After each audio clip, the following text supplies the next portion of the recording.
ஓட்டு திருட்டால தான் ஜெயிச்சிருக்காங்கன்னு சொல்றேன். இல்ல சார், அது தப்பு சார். அது அப்போ முதலமைச்சர் அந்த ஓட்டை வச்சு தான் ஜெயிச்சிருக்காருன்னு நினைக்கிறேன். ஓட்டு திருட்டுன்னு சொல்றாங்களே ஒழிய இது வரைக்கும் ஒருத்தரை கூட என் ஓட்டு திருட்டு போயிடுச்சு அப்படின்னு சொல்லி கம்ப்ளைண்ட் கொடுத்துருக்காங்களா? பீகார் எலெக்ஷன் முடிஞ்சிருக்கு. என்டிஏ கூட்டணி ஜெயிச்சிருக்காங்க. ஓட்டு திருட்டால தான் ஜெயிச்சிருக்காங்கன்னு சொல்றேன். இல்ல சார், அது தப்பு சார். அது இல்ல ஓட்டு திருட்டால தப்ப பண்ணல சார். அதுக்கு தான் நாங்க எஸ்ஐஆர் ஒரு எஸ்ஐஆர் அந்த ஸ்கீமை கொண்டு வரோம் நாங்க. இது அப்படின்னா பாத்தீங்கன்னா இப்போ நீங்க பாத்தீங்கன்னா குளத்தூர்ல எல்லாம் 4184 ஓட்டுல ஜெயிச்சிருக்காங்கன்றாங்க. அப்போ முதலமைச்சர் அந்த ஓட்டை வச்சுதான் ஜெயிச்சிருக்காருன்னு நினைக்கிறேன். அடிப்படையில பாத்தீங்கன்னா அவரே ராஜினாமா பண்ண வேண்டிய இருக்கணும் சார். ஓகே, இப்போ விஜய் போராட்டம் ஆரம்பிச்சிருக்காரு தமிழ்நாட்டுல எஸ்ஐஆர். இதை பத்தி என்ன சொல்றீங்க?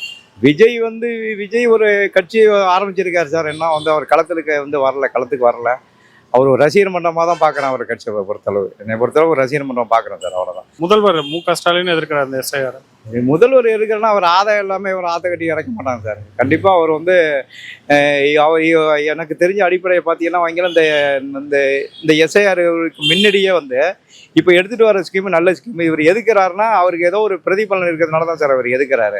நீங்கள் செத்தவங்களாம் ஒரு பார்த்தீங்கன்னா இறந்து போனவங்க அந்த லிஸ்ட்டெல்லாம் அப்படியே ஒன்றும் பண்ணாமல் அப்படியே வச்சுக்கிட்டே இருக்கிறாங்க. அதை கண்டினியூட்டி பண்ணி அவங்க அது பிரதிபலன் அடைகிறதுக்காக அதை அப்படியே எடுத்துக்கிட்டு இருக்காரு சார், அவ்வளோதான். 26 யார் ஆட்சிக்கு வருவாங்க?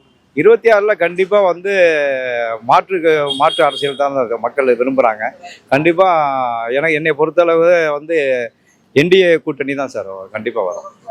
கண்டிப்பா இல்ல சார், ஜனநாயகம் ஜெயிச்சிருக்கு, எஸ்ஐஆர் ஜெயிச்சிருக்கு. எஸ்ஐஆர் உண்மையான வாக்குப்பதிவு நடந்திருக்குது. அதனால்தான் பிஜேபி வெற்றி பெற்றிருக்கு. 65 லட்சம் ஓட்டு குறைஞ்சிருக்குன்னு சொல்றாங்க. அப்படிலாம் கிடையாது. எஸ்ஐஆர் அவங்க எஸ்ஐஆர் நல்ல அத்தாரிட்டிஸ் கரெக்டா பண்ணியிருக்கிறாங்க.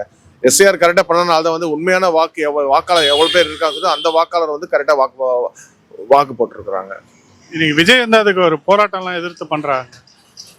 அவரு இப்ப அவருக்கு அரசியல் அனுபவம் அவ்வளவா இல்லை. அவர் வெளியவும் வரல, இன்னும் அவர் உள்ளேயே உட்காந்து பேசிட்டு இருக்கிறாரு. வெளியே உண்மையான நிலவரம் என்னன்னு அவருக்கு தெரியல. அது அவர் பார்த்தாதான் அவருக்கு இந்த போராட்டம் அவர் பண்றது கரெக்டா இல்லையான்னு அவருக்கே தெரியும். இப்படி கிடையாது. எஸ்ஐஆர்ல பாத்தீங்கன்னா திமுக மறைமுகமா ஆதரிக்கிறாங்க. அவங்க எங்கேயுமே எங்கேயுமே அவங்க போராட்டம் எதுவும் பண்ணல. எஸ்ஐஆர் அவங்களே எல்லா பூத்லயும் அவங்களோட ஆளுங்களும் உட்காந்து இருக்கிறாங்களே, அவங்களும் பாக்குறாங்க. அதாவது டெத்து பதிவு பண்றது அவங்களும் பாக்குறாங்க, ஷிஃப்டட் பதிவு பண்றது அவங்களும் பார்த்துட்டு தான் இருக்கிறாங்க. ஸோ அது எங்கேயுமே வாக்கு திருட்டுன்றது எங்கேயும் நடக்கல. இந்த இப்ப நடத்துற எஸ்ஐஆர் பதிவு எங்கேயுமே வாக்கு திருட்டு எங்கேயும் நடத்தல. உண்மையா மக்கள் டெத் ஆனாலும் சரி, ஷிஃப்டட் ஆனாலும் சரி, அவங்களே சொல்றாங்க. அதையும் அவங்க பதிவு பண்ணிக்கிறாங்க. பிஓல அதையும் அவங்க பதிவு பண்ணி தனியாக அந்த ஃபார்ம்ஸ் தனியாக எடுத்து வச்சிடுறாங்க. அவங்க ஓட்டு திருட்டுன்னு சொல்றாங்களே ஒழிய இது வரைக்கும் ஒருத்தரை கூட என் ஓட்டு திருட்டு போயிடுச்சு அப்படின்னு சொல்லி கம்ப்ளைண்ட் கொடுத்துருக்காங்களா? அந்த ப்ரூஃப் பண்ணல. சும்மா அரசியல் காரணத்துக்காக சொல்றாங்களே ஒழிய எந்த நிர்வாகி கூட எந்த மக்களோட ஓட்டும் திருடு போகல. அது திருடு போயிருந்தா அத்தனை மக்களும் கொந்தளிச்சு போராட்டம் பண்ணி ஒரு ரோட்டுக்கு போராட்டம் பண்ணியிருப்பாங்க. அது மாதிரி எந்த விதமான இதுவும் நடக்கல. அனைத்து இந்து மக்களும் ஒன்றாக சேர்ந்து இந்து மக்களோட ஓட்டுகள் எல்லாமே கன்சாலிடேட் ஆகி இந்து தலைவரை செலக்ட் பண்ணியிருக்காங்க. இந்துத்துவ ஆட்சியை செலக்ட் பண்ணியிருக்காங்க. 20 வருஷமா நல்லாட்சி கொடுத்ததோட விளைவு தான் இப்போ அடுத்த டேமும் நமக்கு 5வது டேமா வரிசையாக கொடுத்துருக்காங்க. ஸோ இது ஓட்டு திருட்டுங்கிறது ஒன்லி அரசியல் காரணமே தவிர இது உண்மை கிடையாது. விஜய் அவர்கள் ஃபர்ஸ்ட் படிக்கணும், அரசியலை படிக்கணும். எஸ்ஐஆரோட எக்ஸ்பென்ஷன் கூட அவருக்கு தெரியுமான்னு தெரியாது.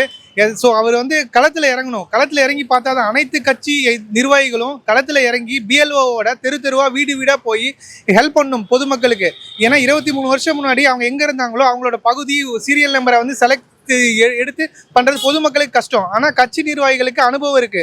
அவங்க பொதுமக்களுக்கு ஹெல்ப் பண்ணி அவங்களோட ஓட்டை ரீட்டைன் பண்றதுக்கு ஹெல்ப் பண்ணணும். ஸோ ஒவ்வொரு கட்சி நிர்வாகியும் இப்போ தப்பே கிடையாது, பிஎல்ஓவோட போகணும், பொதுமக்களோட சேர்ந்து அந்த ஃபார்மை எனுமரேஷன் ஃபார்மை ஃபில்அப் பண்றதுக்கு மக்களுக்கு ஹெல்ப் பண்ணணும். அப்போ எல்லாம் நல்ல ஓட்டு எல்லாமே சேஃப் ஆகும், எதுவும் ரிமூவ் ஆகாது. டூப்ளிகேட்ஸ் ஓட்ஸு, ஷிஃப்டட் ஓட்ஸு, இறந்து போனவங்களோட ஓட்ஸு அது மட்டும்தான் ரிமூவ் ஆகும். இந்த ப்ராசஸ் 100% நடக்கணும்னா பொதுமக்களோட ஒத்துழைப்பும் கட்சி நிர்வாகிகளோட ஒத்துழைப்பும் தேவை.